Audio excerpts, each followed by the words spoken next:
The cold came through the floorboards of the Justice of the Peace's office, and Wren Mallory stood in it with nothing but a carpetbag that held 2 dresses, a Bible she no longer read, and the letter that had brought her from Winnipeg to the middle of nowhere, Alberta, in the dead of November.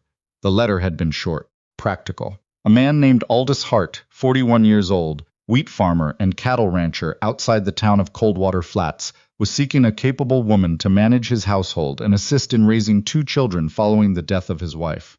The arrangement would be formalized through the Justice of the Peace. Wages of $8 a month, room and board included. He had written his own name at the bottom in handwriting that looked like it had been learned under difficult circumstances and never quite improved.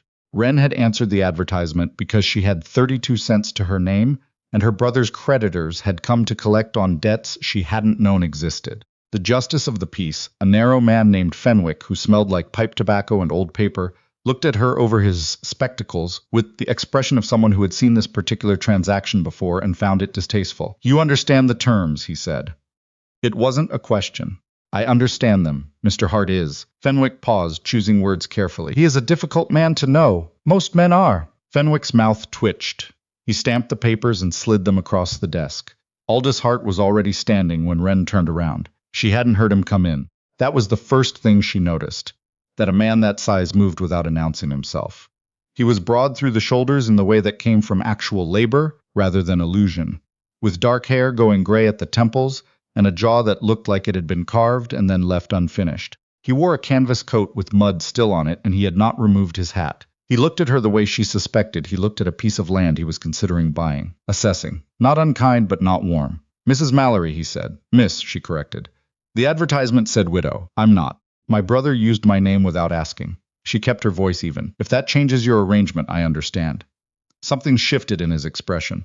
Not surprise exactly, more like a recalibration. "Can you cook?" "Yes." "Keep accounts?" "My father ran a dry goods store in Winnipeg for 20 years. I kept his books from the time I was 12. The children are 7 and 9. Boy and girl. They've been..." He stopped. "Try it again."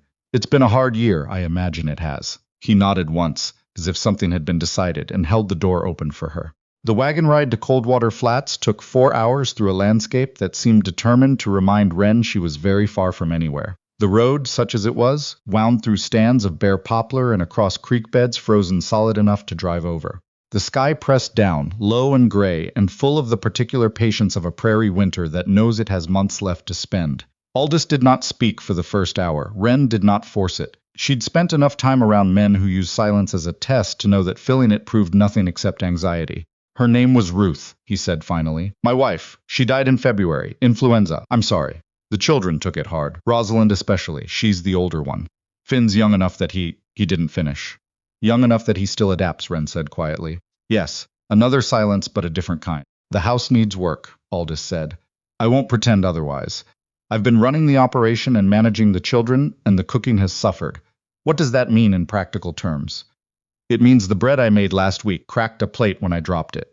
It was said without self-pity, just fact. Wren felt something in her chest ease slightly. "I can fix the bread," she said. The Harte property sat at the edge of a long valley, protected on the north by a ridge of spruce trees, and on the south by open grazing land that would have been beautiful in summer and was merely stark in November. The house was log construction, with a newer frame addition on one side, solid but showing the particular neglect of a place where someone capable had stopped living. A kitchen garden dead on the vine, window boxes still holding the dried stalks of last year's flowers, never cleared. A boy appeared on the porch before the wagon stopped. He was small for 9, with his father's dark coloring and a gap in his teeth, and both hands crammed in his pockets against the cold. He stared at Wren with the frank assessment of a child who has been disappointed before and is taking no chances. "This is Finn," Aldous said. "Hello, Finn." "You're not what I thought you'd look like," Finn said. "What did you think I'd look like?" he considered. "Older and more tired." "Give it time," Wren said. The ghost of something crossed Finn's face. He turned and went inside. Rosalind was in the kitchen when they entered, her back to the door, stirring something on the stove with the focused intensity of a child who had been given a task and was determined to execute it correctly regardless of whether she knew how. She was tall for 7, with her mother's coloring according to the photograph on the mantel, fair with brown hair braided tightly and practical boots that were slightly too large. She turned when she heard the door. Her eyes went to Wren, to her father, back to Wren. She did not smile. She also did not retreat. Papa says you're going to help, she said. I'm going to try. Rosalind looked at the pot on the stove. I made soup. I put in potatoes and the carrots from the cellar, and some of the dried herbs Mama had in the jar. I don't know if I used the right ones. Wren crossed to the stove and looked in the pot. The vegetables were roughly cut and the broth was thin, but the smell was not wrong. You used thyme, Wren said. That was a good choice. What else did you put in? Rosalind's expression changed. Not much, but enough. Salt. And a little of the lard, because Papa says lard goes in everything. Your Papa isn't wrong about that. From the doorway, Wren heard what might have been Aldous exhaling. The first week was reconnaissance. Wren learned the house the way she'd learned her father's store, by touching everything, opening every drawer, understanding what was there and what was missing, and what was broken and what had been broken. For so long, it had been quietly accepted as normal. The larder was better stocked than she'd expected. Aldous was competent at acquisition, even if he'd lost the thread of what to do with it. There were root vegetables in the cellar and smoked meat hanging in the outhouse and flour enough to last until spring if she was careful. What was missing was rhythm. The house had lost its rhythm when Ruth died, and without it, everything ran at slightly the wrong time. Meals appeared too late or not at all. The children did their chores in a haphazard order that suggested they'd been assigning themselves. Aldous worked from before dawn until after dark and came in too tired to speak and fell asleep in the chair by the fire most evenings before making it to his room. He was, Wren observed, running the ranch on will alone. She started with breakfast. Up before the stove needed stoking, biscuits in the oven by the time Aldous came through the kitchen at 5 in the morning. He stopped the first day, looked at the biscuits, and then at her and said nothing. But he ate 4 of them. Rosalind started appearing at the kitchen door around 6, hovering, waiting to be useful. Wren gave her tasks calibrated carefully. Nothing she couldn't manage, nothing that was beneath her. The girl was proud in the way of someone who had been asked to carry more than her share and had not put it down. Finn was harder to reach. He was polite in the distant way of children who have learned that attachment costs something. He did his chores. He answered questions.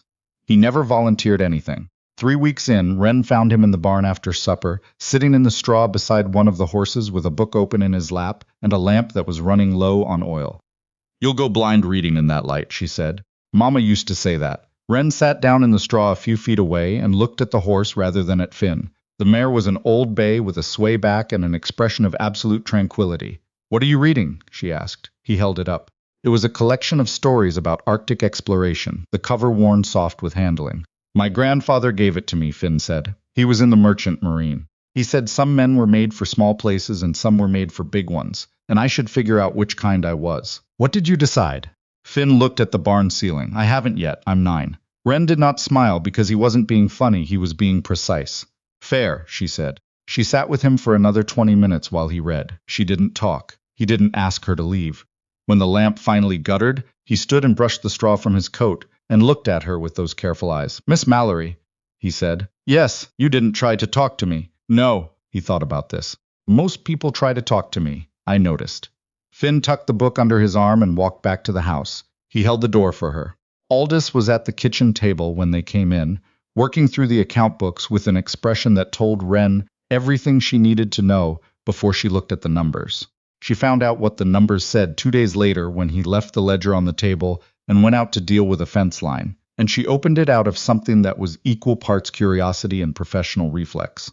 The ranch was not failing, but it was walking the edge. Ruth's medical bills had come due the same season, the wheat price dropped, and 2 of the breeding cattle died of something the veterinarian from Red Deer had called by a name.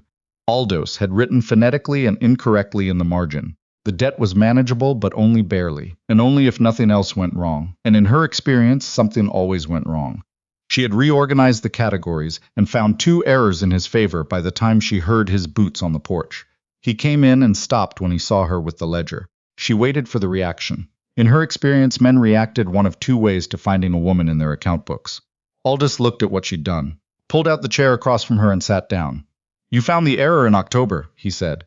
It wasn't a question. 2 errors. The October feed cost and an overcharge from the Coldwater Mercantile in August that you were billed twice for. How much?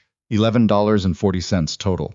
He was quiet for a moment. Outside, the wind had started to pick up from the north. The stove ticked. The Mercantile overcharge, he said. Who do I talk to? A man named Fenwick owns it, according to town records. Fenwick, Aldous said, in a tone that suggested Fenwick was a name he was accustomed to encountering in negative contexts. I can write the letter if you'd prefer.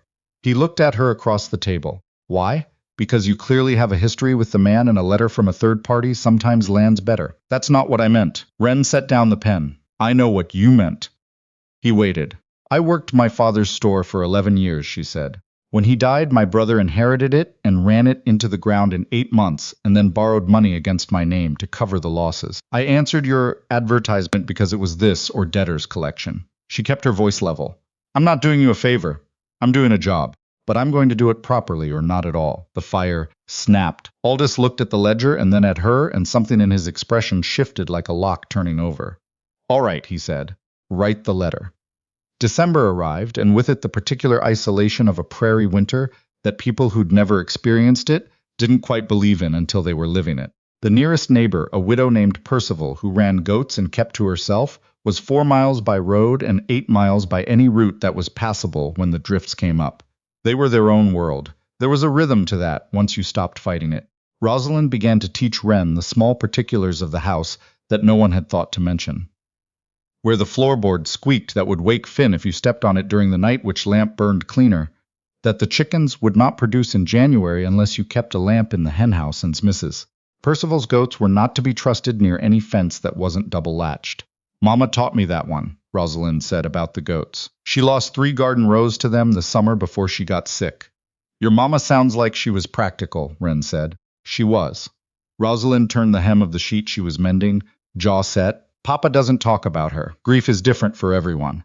He thinks he shouldn't be sad in front of us. Because we're already sad. She said it with the eerie clarity of a child who had been paying careful attention to adults. But I can tell anyway. I always could. Wren pressed the iron to the shirt she was working on. Have you told him that? No. Maybe you should. Rosalind was quiet for a while. Then, without looking up. Do you think he'll be different when he stops being sad? I think he'll still be your father, Wren said carefully. Which means he'll still be quiet and work too hard and put lard in everything. But maybe a little lighter. Something that might have been the beginning of a smile touched the girl's face. Christmas came without fanfare. Aldous brought in a spruce tree from the ridge and set it in the corner. And Finn produced from somewhere a box of ornaments that had clearly been his mother's, wrapped individually in cloth. He set them out on the table with careful hands and did not speak while he unwrapped them. Rosalind picked one up. It was a small painted bird, the paint worn thin from years of handling. Mama's favorite, she said. Aldous, in the doorway, watched his children hold his wife's Christmas bird and said nothing. Wren saw his jaw work. She went to the kitchen and started the mulled cider and gave him the minutes he needed. When she came back, the tree was decorated and Finn was showing his father where he'd hung the bird, at the very top where the light would catch the remaining paint. Aldous looked at the tree for a long moment. She would have liked that, he said.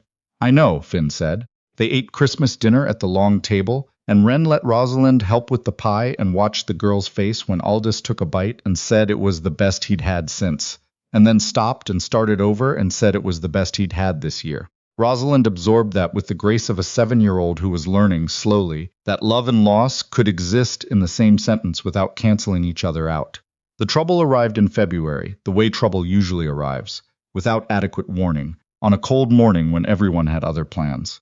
A man named Seymour Drax came to the door with 2 other men behind him, and the particular smile of someone who already knew how the conversation was going to go. He was the representative of a land company out of Calgary, he said. He had documents.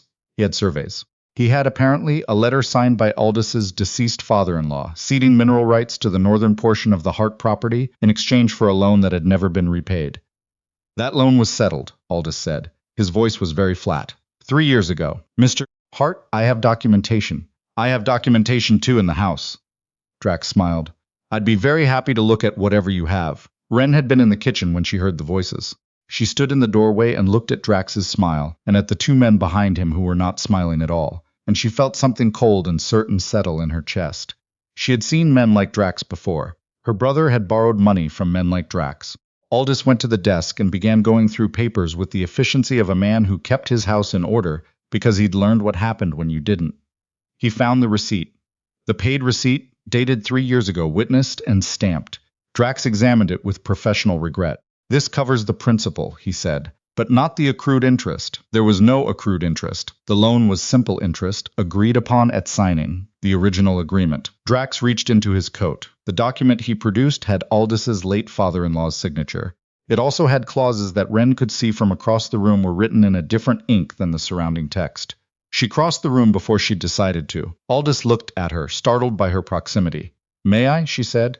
He handed her the document. She read it carefully, twice. "The interest clause," she said to Drax, in the same tone she would have used to tell him the date. "This was added after signing. The ink oxidation is different, and the pen pressure is inconsistent with the rest of the document.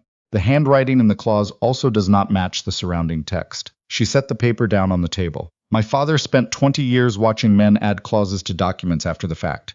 It's not difficult to identify." Drax's professional smile did not waver. "Ma'am, I don't know what you think you.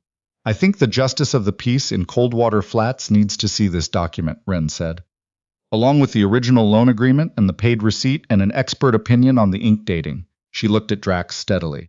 "I also think it would be useful to know which other properties your company has made this particular argument to, since if you've done this once, you've done it elsewhere, and a pattern is considerably harder to argue away than a single instance." The two men behind Drax exchanged a glance. Drax folded the document back into his coat. "This is a legal matter," he said. "It will need to be handled through proper channels." "We agree completely," Wren said. "Mr. Harte will be in Coldwater Flats on Thursday. You're welcome to meet him there." After they left, Aldous stood in the middle of his kitchen looking at her. "Ink oxidation," he said. "My father had a supplier who tried to alter a contract once. He took me to the magistrate's office and showed me exactly what to look for." She picked up the paid receipt. "You should make a copy of this and keep it somewhere separate from the original." Aldous took the receipt from her hand and set it carefully on the desk. Then he turned back to her. "How many things," he said slowly, "are you going to turn out to be good at?" The question was not quite what he intended, she suspected. It came out softer than his voice usually ran. "I haven't finished finding out yet," she said. "The legal matter took 2 months, and a letter from a solicitor in Calgary that Wren helped Aldous write over 3 evenings at the kitchen table. Finn doing his schoolwork at one end, and Rosalind already asleep on the bench by the fire, head pillowed on her arm. The land company withdrew its claim. Spring arrived like a reprieve. The snow came off the ridge in stages, and the creek flooded the lower pasture for a week, and the first morning Wren smelled mud instead of ice. She stood on the porch for 10 minutes, just breathing it. Aldous found her there. He stopped beside her and looked at the valley the way she'd noticed he sometimes looked at things he valued, steadily, as if trying to hold them in memory against future need. "The north pasture fence is going to need replacing," he said. "I know. I put it in the capital expenditure column last month." He almost smiled. She had come to understand that almost smiles were, from Aldous Harte, the equivalent of another man's full grin. "You put fence posts in the capital expenditure column? Where would you put them?" He was quiet a moment. "In the anxiety column," he said, "where I put everything I can't afford." Wren looked at the mountains to the west. Snow still on the peaks, the kind that would stay until July. "You can afford the fence," she said. "You can't afford the cattle you'll lose without it." I know you know. I'm saying it so it becomes routine to say it and easier to hear." He turned to look at her then, properly, the way he didn't often allow himself to. She had noticed this, that Aldous Harte was careful with his attention. He rationed it like something he was afraid to run out of. "Why did you stay?" he said. "After Drax? After you'd seen what the property was worth and what it was carrying. You could have asked for reference letters and found a situation in Calgary or Edmonton. Somewhere less isolated? I was going to say difficult." Wren thought about it honestly, the way she'd been trying to do more of. "Finn let me sit with him in the barn in November," she said. "He didn't talk to me for 20 minutes and then held the door, and Rosalind showed me where the floorboard squeaks so I wouldn't wake him at night." She looked at the valley. "I've lived in places where no one thought to tell me about the floorboards." Aldous was quiet for a moment. "That's a strange reason to stay. It's an honest one." The summer was hard work the way summer always was, and it was also the first season in longer than she could account for, that Wren felt the hours as something being built rather than merely endured. She rode out with Aldous to check the north pasture fence when it was finished, and stood on the ridge, and looked down at the property spread below, the house and the barn and the kitchen garden she'd put in, and the new fence line running clean across the green. "It looks like something," she said. "It is something," Aldous said. "It's been something for 20 years. It just needed." He stopped. "What?" He looked at her sideways. "Someone to see it." That night after supper, while Finn read his Arctic exploration book at the table and Rosalind fell asleep mid-braid in front of the fire, Aldous sat across from Wren with 2 cups of coffee between them and said nothing for a comfortable while. Then, "I need to tell you something," she waited. "When I wrote that advertisement," he said, "I was. He turned the cup in his hands. I was in a bad place. The children needed someone and I couldn't be what they needed and keep the ranch alive at the same time. I thought I was finding a practical solution. I wasn't thinking about what it was costing, whoever answered. Wren looked at him steadily. I answered because I needed the arrangement as much as you did. I know that. I knew it from the beginning, but knowing it didn't stop me from. He set the cup down. You found the fraud, you managed the books, you figured out how to reach Finn when I couldn't get through to him, and you did it in 3 months when I'd been trying for a year. His voice was rough at the edges. You held this place together when I was barely holding myself, and I want you to know that I see that I'm not taking it for what it cost you. Wren was quiet for a moment. Rosalind told me, she said finally, that you don't talk about Ruth because you think you shouldn't be sad in front of them. Aldous went still. She said she can tell anyway. She always could. He looked at the fire for a long time. She's right. She also said she thinks you'll be lighter when you stop being sad. That's... His voice caught. He pressed his knuckle briefly to his mouth and composed himself with the particular discipline of a man who had been doing that for a year. That's what she said. She misses her mother, Wren said, and she misses you being able to talk about it. Those are different things, but they're both true at the same time. Outside, the spruce trees moved against the summer night, and Rosalind turned in her sleep on the bench, and Finn turned a page. She was the one who could talk, Aldous said. Ruth. I was always the one standing in the room not knowing what to say, and she always knew what to say, and I thought I had more time to learn it. You're learning, Wren said. He looked at her. Right now, she said. You're learning. It was Finn who brought it up, in the way that Finn brought things up. Sideways, while doing something else, in a voice calibrated to sound casual. He was helping Wren weed the kitchen garden on a Saturday in August, which he had volunteered for without being asked, which was itself notable enough that Wren had not commented on it. Miss Mallory, he said, pulling a thistle. Are you going to stay? Wren kept her eyes on the carrot bed. What makes you ask? Because you're good at it. He sat back on his heels. Being here, it's like you fit the... He frowned, reaching for the word. The shape of how this place is supposed to work. Like when Papa got the new harness and it fit the team better, and he stopped having trouble with the traces. He glanced at her. I don't mean that in a bad way. I know you don't. Some people don't fit, Finn said, with the authority of a 9-year-old who had been paying attention for 9 years. They don't know how to be in a place. They're always pushing against it. He went back to weeding. You don't push. Wren thought about the carpetbag, the 32 cents, the letter written in handwriting that had never quite improved.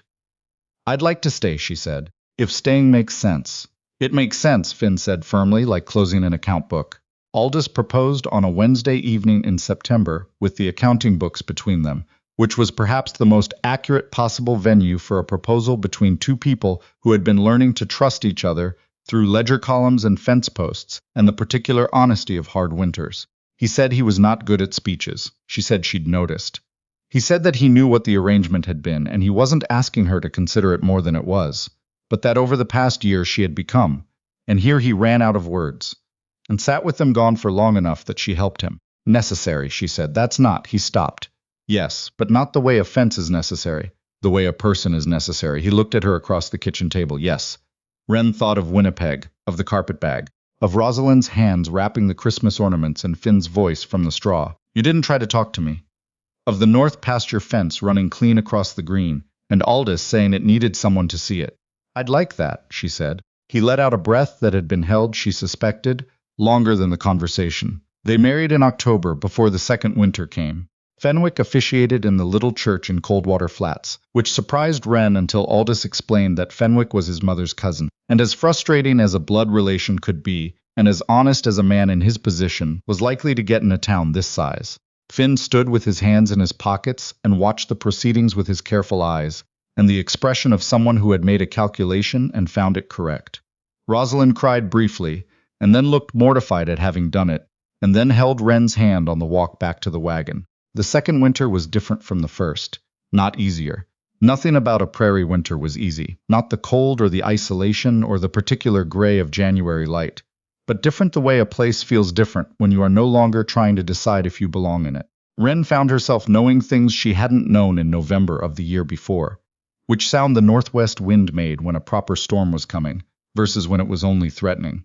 That Finn woke at 5:30 on school mornings without prompting, and could be found in the barn, talking to the old mare. that Rosalind had a gift for arithmetic that she'd been hiding, because her previous teacher had told her it wasn't ladylike. She started teaching Rosalind the books.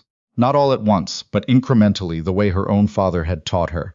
This is how you check a column. This is what an inconsistency looks like. This is why the numbers matter.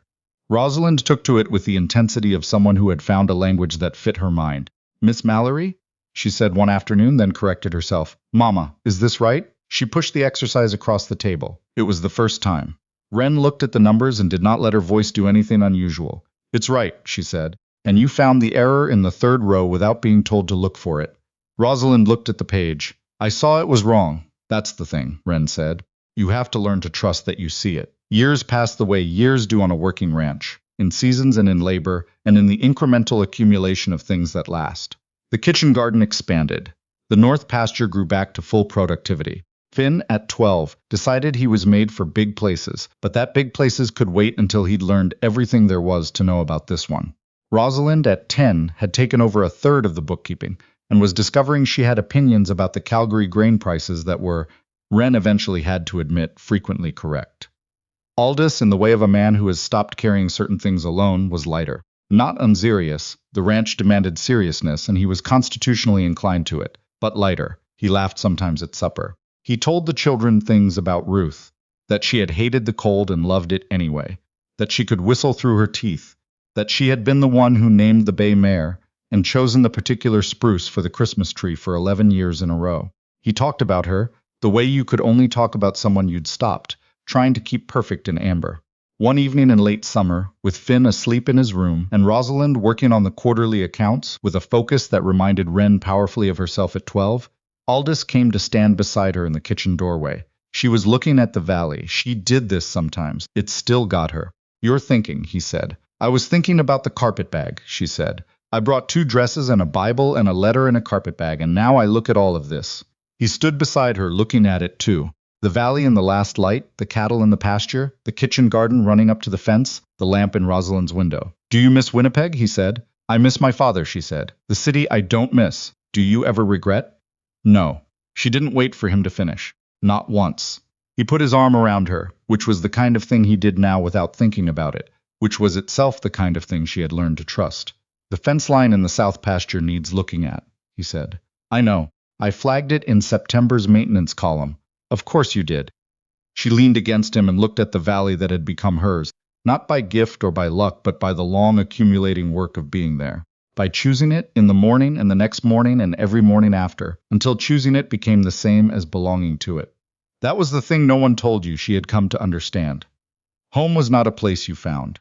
It was a place you built with your own hands and your own stubbornness, and the particular willingness to stay when staying was hard. She had been nearly nothing when she arrived. 32 cents and a carpetbag, and a name her brother had used without asking. Now she was Wren Harte of Coldwater Flats, Alberta, and no one had given her that. She had earned it, and that made it entirely hers.